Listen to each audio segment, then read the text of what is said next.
इससे पहले हमने आपको हेलो एल्केन का निर्माण एल्कोहल के द्वारा बता दिया था, हाइड्रोजन के हैलोजनीकरण द्वारा हमने बता दिया था। आज हम लोग समझेंगे कि जो हेलो एल्केन का निर्माण है वो एल्कीन से किस प्रकार किया जाता है। एल्कीन से किस प्रकार से हम हेलो एल्केन का निर्माण करते हैं हम उसको समझते हैं। एल्कीन क्या होता है ये हम समझ लेते हैं।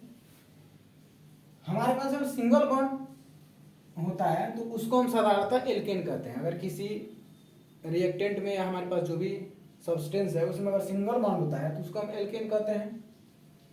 अगर हमारे पास डबल है तो उसको हम एल्कीन कहते हैं, और अगर हमारे पास ट्रिपल बॉन्ड है तो उसको हम कहते हैं एल्काइन। तो ये एल्कीन द्वारा है, इसका मतलब इसमें कहीं ना कहीं डबल बॉन्ड होगा। तो हम इसका एक एग्जांपल लेते हैं कि इसका डबल बॉन्ड वाला एल्कीन क्या हो सकता है। तो अगर आप लिखें CH3 single bond CH double bond CH2, ये जो होगा ये एल्कीन का उदाहरण होगा। एल्कीन का क्यों? क्योंकि यहाँ पे डबल बॉन्ड है। और इसको हम नाम क्या रखेंगे? तो एक कार्बन को मेथ, दो कार्बन को एथ, तीन कार्बन को प्रो। तो इसमें डबल बॉन्ड है तो डबल बॉन्ड को प्रायोरिटी पहले दी जाएगी, तो ये हो जाएगा प्रोपीन। हमारा निर्माण क्या करना है? हेलो एल्कीन का। किसके द्वारा है? एल्कीन के द्वारा। तो जब इस एल्कीन की अभिक्रिया हम HBr के साथ कराते हैं, HBr के साथ, तब हमारे पास हेलो एल्कीन का निर्माण होता है। लेकिन ये जो अभिक्रिया होती है ये मार्कोनिकॉफ नियम के अंतर्गत होती है। अब ये मार्कोनिकॉफ नियम क्या है उसको समझ लेते हैं। तो ये जो अभिक्रिया है ये मार्कोनिकॉफ नियम के अंतर्गत होती है। ये अभिक्रिया इस नियम के अंतर्गत होती है। इस अभिक्रिया में मार्कोनिकॉफ नियम जो हमारे वैज्ञानिक थे उन्होंने क्या बताया, ये जो अभिक्रिया होती है इसमें ये जो हाइड्रोजन होता है, ये वाला जो हाइड्रोजन है HBr में जो हाइड्रोजन होता है ये हमेशा उधर जाके शिफ्ट होता है जहां हाइड्रोजन क्या होते हैं? ज्यादा होते हैं। ये आपस में दोनों अभिक्रिया कर रहे हैं तो इसका ये जो हाइड्रोजन है ये इसमें उधर जाके शिफ्ट होगा जहां पे हाइड्रोजन ज्यादा है। हाइड्रोजन ज्यादा यहाँ पे है तो यहाँ पे शिफ्ट होगा कि यहाँ पे होगा कि यहाँ पे होगा। अब इसको समझते हैं। तो एल्कीन में यहाँ पे जो डबल बॉन्ड है जब इसके साथ रिएक्शन कराया जाता है तो ये अपना बॉन्ड तोड़ेगा तभी इसको जोड़ेगा। तो इसमें टूटेगा कौन सा? अब ये समझना है। तो कभी भी डबल बॉन्ड और सिंगल बॉन्ड में हमेशा डबल बॉन्ड का एक बॉन्ड टूटता है। ये हमने आपको बता दिया है कि डबल बॉन्ड और सिंगल बॉन्ड में डबल बॉन्ड कमजोर होता है किसकी तुलना में? सिंगल बॉन्ड की तुलना में। इसलिए ये अपना एक बॉन्ड तोड़ देता है। तो अगर यहाँ से अपना ये एक बॉन्ड तोड़ेगा तभी जाके HBr के साथ जुड़ेगा, और HBr भी अपने आप को H प्लस और Br माइनस में तोड़ता है। तो यहाँ से HBr में मार्कोनिकॉफ के नियम के अनुसार H वहां जाएगा जहां H ज्यादा है। तो इसमें H CH2 के पास ज्यादा है, मतलब यहाँ पे 2 H है, यहाँ पे H है। इसका कोई काम नहीं होगा क्योंकि टूट यहाँ पे रहा है तो जुड़ेगा भी यहीं पे। इसलिए ये जो H है ये इसके साथ जाके जुड़ जाता है, इस CH2 के साथ जाके जुड़ जाता है, और ये जो Br है ये इसके साथ जाके जुड़ जाता है। तो हमारा निर्माण क्या होता है? हमारा निर्माण होता है CH3 CHBr और उसके साथ साथ CH3 का, और इसे हम कहते हैं कि ये जो हमारा है ये है हमारा हेलो एल्केन। अगर इसी की अभिक्रिया मतलब ये जो हमारा रिएक्शन है CH3 CH CH2 ये जो हमारा एल्कीन है इसकी HBr के साथ अभिक्रिया कराते हैं, लेकिन हम किसी पेरोक्साइड की उपस्थिति में कराते हैं। पेरोक्साइड क्या होता है उसको समझ लेते हैं। अगर हमारे पास दो ऑक्सीजन सिंगल बॉन्ड से जुड़े हैं और इसके एक एक जो है बॉन्ड खाली हैं तो ये जो स्ट्रक्चर होता है इसको हम कहते हैं पेरोक्साइड। ये हमारा हो गया पेरोक्साइड, ये हमारा पेरोक्साइड होता है। अब इसके साथ जो एलिमेंट जुड़ेगा, जैसे अगर हम इसके साथ हाइड्रोजन को जोड़ दें तो इसका नाम हो जाएगा हाइड्रोजन पेरोक्साइड। यहाँ पे भी H जोड़ दें, यहाँ पे भी H जोड़ दें। अगर हम यहाँ पे सोडियम जोड़ देते हैं, सोडियम Na, तो यहाँ पे अगर Na जोड़ते हैं और यहाँ पे Na जोड़ते हैं तो ये हो जाएगा सोडियम पेरोक्साइड। लिखेंगे कैसे? अगर 2H जुड़ा है तो H2O2, 2 N जुड़ा है तो N2O2। इसी तरह से अगर यहाँ पे कैल्शियम जोड़ दें तो यहाँ पे भी Ca जुड़ेगा, यहाँ इस बॉन्ड के पास भी, इस बॉन्ड के पास भी, ये हो जाएगा Ca, ये हो जाएगा Ca2O2। तो इस प्रकार से हम पेरोक्साइड का निर्माण कर सकते हैं। तो इसकी अभिक्रिया अगर किसी पेरोक्साइड की उपस्थिति में होती है तो वो क्या होता है, अब उसको देखते हैं। ये आपको समझ में आ गया होगा। अब हम इसको मिटाते हैं।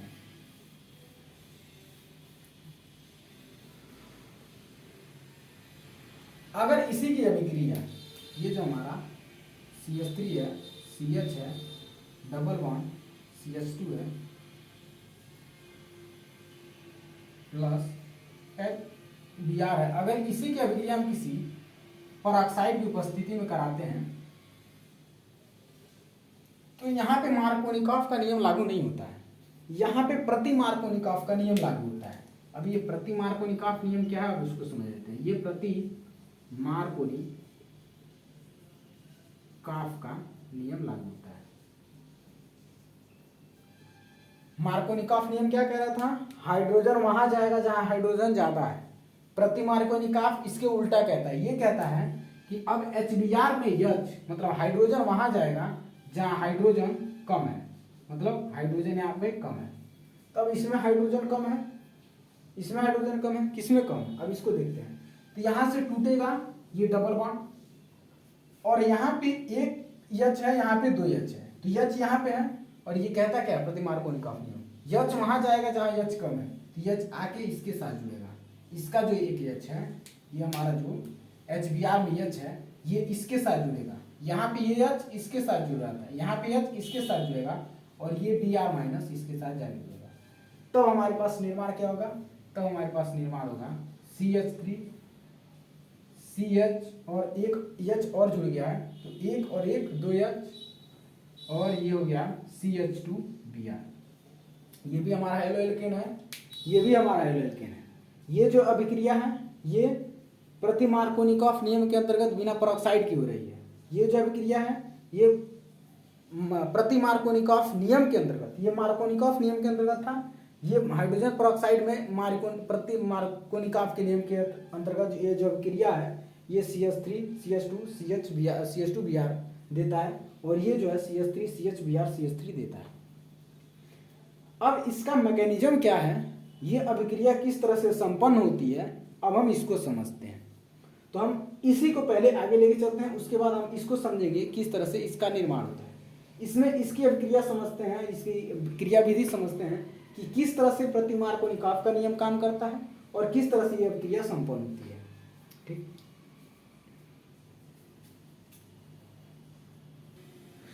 हमने नीचे वाले को मिटा दिया जो हमारा पेरोक्साइड की उपस्थिति में था, उसको हम आगे समझेंगे इसके समझने के बाद कि उसकी क्रिया विधि क्या है। हम पहले इसकी क्रिया विधि को समझते हैं कि इसकी क्रिया विधि क्या है। ये इसकी क्रिया विधि है। क्रिया विधि मतलब मैकेनिज्म कि किस तरह से इसका निर्माण होता है। इसको समझने के लिए आपको सबसे पहले ये समझना होगा, ये जो हमारा CH3 CH CH2 है ये टूटता है तो ये किस प्रकार के रिएक्टेंट को देता है और उसमें से कौन सा रिएक्टेंट आगे बढ़कर और HBr के साथ रिएक्शन करता है।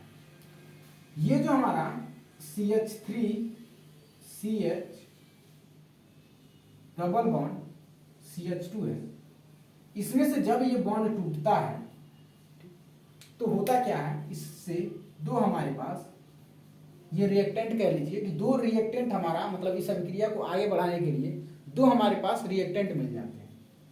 एक क्या मिलता है, एक मिलता है CH3 और ये CH। और जब ये टूटता है, डबल बॉन्ड टूटता है, तो अगर यहाँ के दोनों इलेक्ट्रॉन, अगर ये दोनों इलेक्ट्रॉन इसके ऊपर शिफ्ट हो गए, ठीक, तो इसके ऊपर शिफ्ट होने का मतलब यहाँ पे माइनस चार्ज आ गया। और जब ये इधर शिफ्ट होंगे तो इसका, चूंकि ये बॉन्ड दोनों से मिलकर बना था, तो यहाँ पे ये प्लस चार्ज आएगा, यहाँ पे मतलब खाली हो जाएगा, तो ये हो जाएगा CH2 प्लस। अगर ये दोनों इलेक्ट्रॉन इधर शिफ्ट हो गए तो इस पे माइनस चार्ज आ गया, इस पे माइनस चार्ज आने का मतलब CH2 पे माइनस चार्ज आ गया, ये हमारा CH3 और ये हो जाएगा हमारा CH प्लस हो जाएगा। क्यों, क्योंकि दोनों इलेक्ट्रॉन इधर गया तो दोनों से मिलकर बनाता है, तो ये खाली हो गया, तो ये हमारा बन जाता है प्लस और ये बन जाता है CH2 माइनस।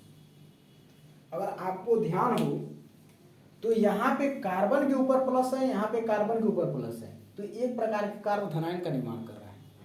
अगर हम माइनस की बात करें तो ये एक प्रकार के कार्ब एनायन का निर्माण कर रहा है। तो हम कार्बोधनायन, ये जो हमारे पास 2 कार्बोधनायन बन रहे हैं, अब हम इसको लेके समझते हैं। इसमें सबसे जो ज्यादा अस्थायी होता है वो कौन सा होता है? तो यहाँ पे एक कार्बन जुड़ा है, तो यहाँ पे प्लस चार्ज वाले को हम लेके चल रहे हैं। ये जो एक कार्बन है, ये एक कार्बन के साथ जुड़ा है, तो इसको हम कहेंगे 1 डिग्री कार्बोधनायन। ये हमारे पास होगा 1 डिग्री कार्बोधनायन।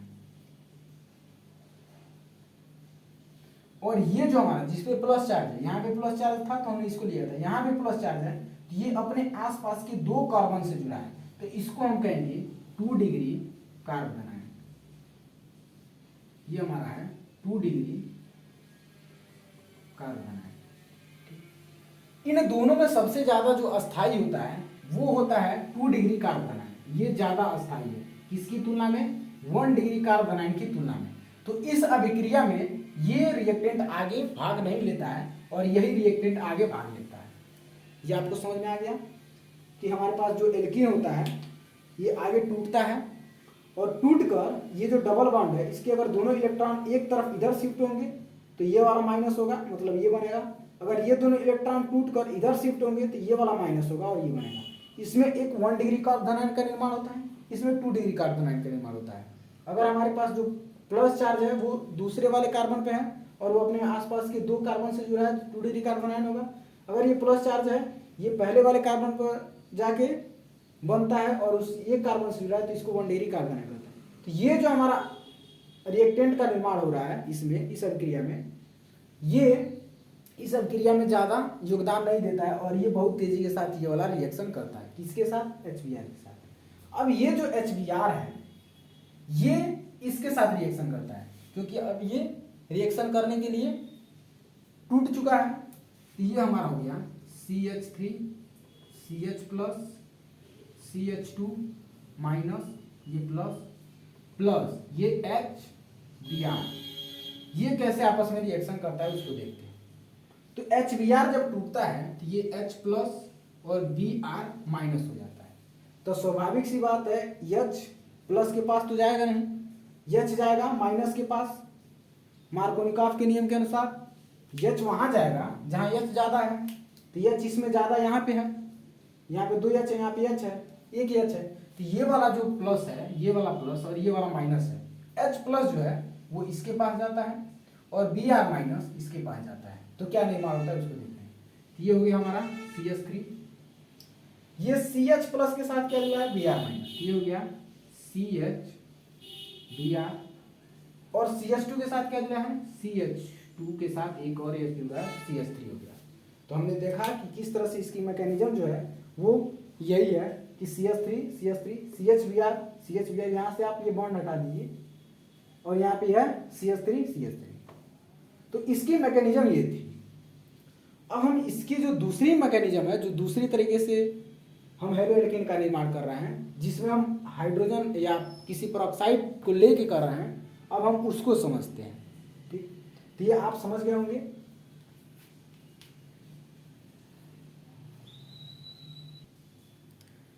अब हम समझ लेते हैं कि जो हमारे पास एल्कीन था, एल्कीन की जब अभिक्रिया हम HBr के साथ पेरोक्साइड की उपस्थिति में कराते हैं तो क्या होता है। तो हमने शुरू में ही आपको इसका समझा दिया था कि किस तरह से निर्माण होता है। हमने वहां पे लिया था CH3 CH double bond CH2, ये हमने लिया था। इसकी अभिक्रिया हम HBr के साथ करा रहे थे, किसकी उपस्थिति से? किसी पेरोक्साइड की उपस्थिति में।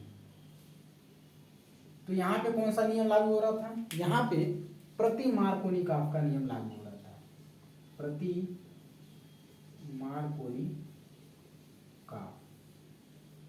मार्कोनिकॉफ का नियम यहाँ पे लागू हो रहा था। और प्रति मार्कोनिकॉफ का नियम क्या कहता है कि हाइड्रोजन वहां पे जाके लगेगा जहाँ पे हाइड्रोजन कम है, और हम ये वाला एरो दिखा रहे हैं नीचे की कम है। ठीक, तो हाइड्रोजन प्रति मार्कोनिकॉफ नियम क्या कहता है कि हाइड्रोजन वहां पे जाके शिफ्ट होगा जहाँ पे हाइड्रोजन कम है। ठीक, हाइड्रोजन जहाँ पे कम है, तो इसमें हाइड्रोजन कम कहाँ पे है? यहाँ पे। तो ये वाला जो हाइड्रोजन है जब ये बॉन्ड टूटेगा तो ये यहाँ के जाके शिफ्ट होगा और ये यहाँ पे जाके शिफ्ट होगा। तब हमारे पास प्रोडक्ट के रूप में क्या मिलेगा? मैंने बताया था CH3 CH2 2 एक हाइड्रोजन है और एक और हाइड्रोजन ये आएगा और यहाँ पे CH2 के साथ Br जुड़ा है तो ये हो जाएगा CH2Br। ये हमने आपको बता दिया था। अब हम इसकी क्रिया विधि को समझते हैं, इसकी क्रिया विधि क्या है और ये कैसे संपन्न होती है।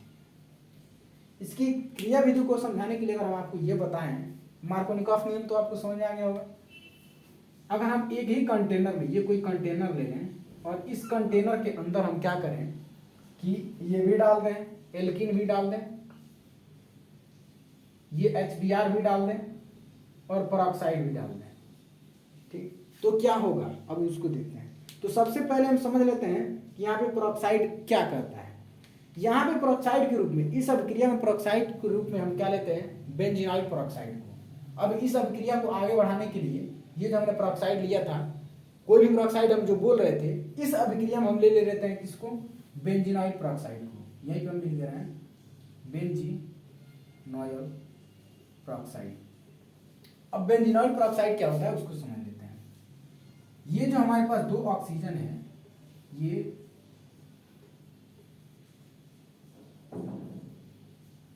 Double bond single bond, double bond single bond, double bond, ये हो गया C, double bond O, double bond single bond, double bond single bond, double bond. ये जो है इसी को हम कहते हैं बेंजीनॉइल पेरोक्साइड। यही है हमारा बेंजीनॉइल पेरोक्साइड। और इस अभिक्रिया में यहाँ पे जो हमने तीनों को लिया था, इसमें सबसे पहले यही टूटा है। जिस समय ये टूट रहा होता है उसी समय ये भी टूटता है, उसी समय ये भी टूटता है, ठीक। थोड़ा सा रिएक्शन आगे पीछे टूटेगा, क्यों, क्योंकि ये ज़्यादा क्रिटिकल हो सकता है, ये थोड़ा कम क्रिटिकल होगा, मतलब इसके बीच में बॉन्डिंग मजबूत होगी, तो ये थोड़ा लेट भी टूट सकता है, धीरे भी टूट सकता है। मतलब कहने का ये है कि इसमें आगे पीछे सब टूटते हैं और टूट के नए प्रोडक्ट का निर्माण किस तरह से करते हैं उसको हम इस कंटेनर के द्वारा समझ सकते हैं। एक्चुअल में कंटेनर लेके ऐसा होता नहीं है, लेकिन हमने समझने के लिए आपको बता दिया कि आपने एल्कीन भी लिया है, HBr भी लिया है और बेंजीनॉइल पेरोक्साइड भी लिया है, तो किस तरह से ये आपस में टूटेगा और किस तरह से इसका निर्माण होगा उसको समझते हैं। यहाँ पे बेंजीनॉइल पेरोक्साइड टूटता है और इसका ये सिंगल बॉन्ड है, 1 इलेक्ट्रॉन ये दिया होगा, 1 इलेक्ट्रॉन ये दिया होगा, यहाँ से 1 इलेक्ट्रॉन इसके तरफ शिफ्ट हो जाता है यहाँ पे और 1 इलेक्ट्रॉन इसके तरफ शिफ्ट हो जाता है। अब ये 2 मुक्त मूलक का निर्माण कर लिया। कैसे वो देखिएगा, हमारे पास O CO सिंगल बॉन्ड,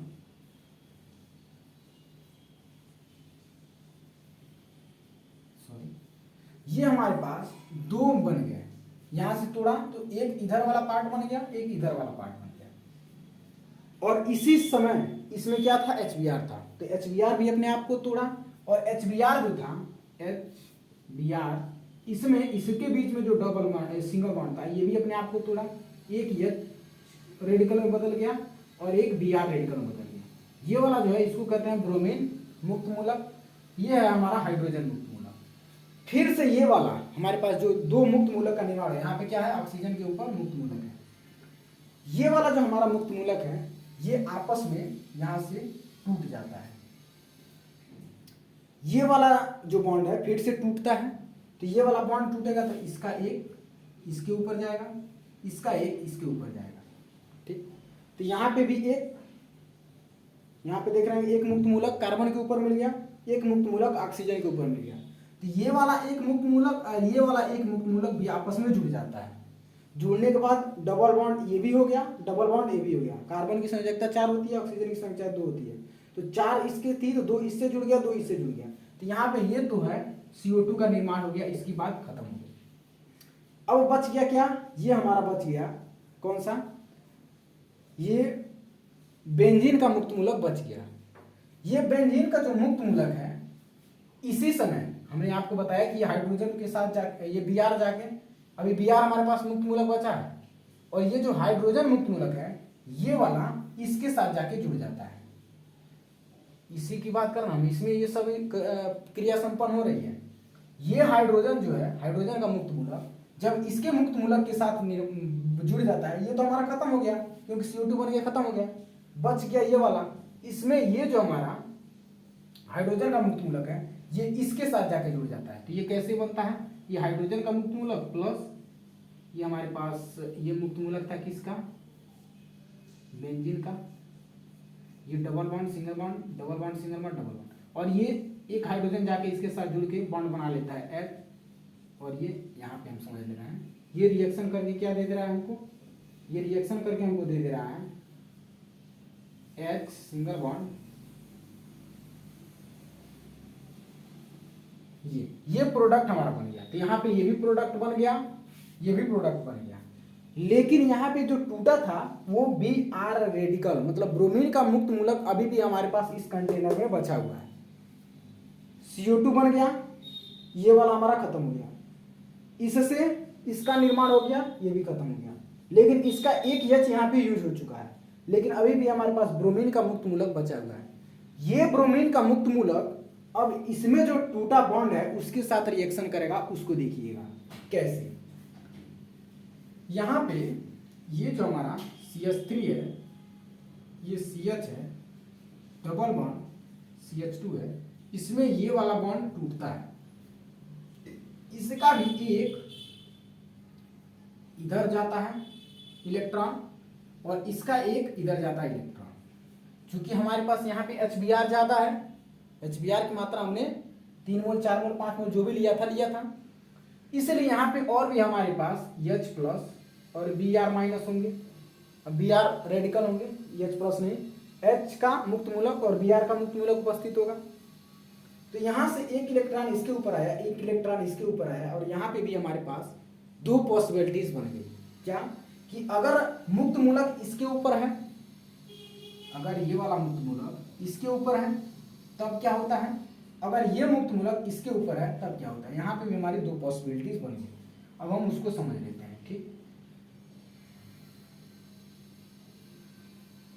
तो यहां से क्या होता है अब उसको समझिएगा।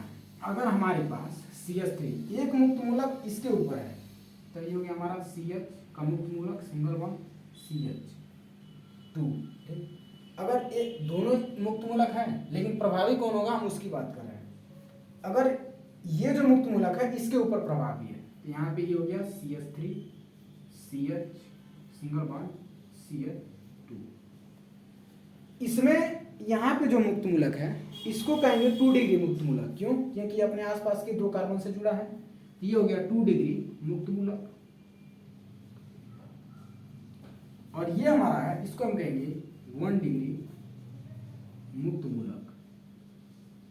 तो 2 डिग्री मुक्त मूलक और 1 डिग्री मुक्त मूलक में सबसे ज्यादा अस्थायी कौन होता है? 2 डिग्री मुक्त मूलक। इसलिए अब इस रिएक्शन में यहाँ पे जो कंटेनर था इसमें ये वाला भाग नहीं लेता है, मतलब ये जो हमारा रेडिकल बना है ये भाग नहीं लेता है, और इस अभिक्रिया में ये वाला आगे बढ़ता है। और ये किसके साथ रिएक्शन करता है? ब्रोमीन मुक्त मूलक के साथ। तो हमारे पास बचा क्या है, अब इसको समझिएगा। हमारे पास बचा है CH3 CH मुक्त मूलक सिंगल बॉन्ड CH2 मुक्त मूलक प्लस Br मुक्त मूलक। और इसी वक्त इसमें और भी हमारे पास HBr था, तो HBr में यहाँ पे H मुक्त मूलक और Br मुक्त मूलक जो था वो भी इसमें अब और भी आगे जुड़ता है। वो कैसे, अब उसको समझिएगा। यहाँ पे एक H मुक्त Br मुक्त मूलक तो था, और यहाँ पे मान लेते हैं कि और भी हमारे पास H मुक्त मूलक Br मुक्त मूलक थे, लेकिन हमें जोड़ना सिर्फ एक ही है। क्यों? क्योंकि हमारे पास एक मुक्त मूलक है और इसके साथ अगर एक कोई दूसरा मुक्त मूलक जुड़ जाएगा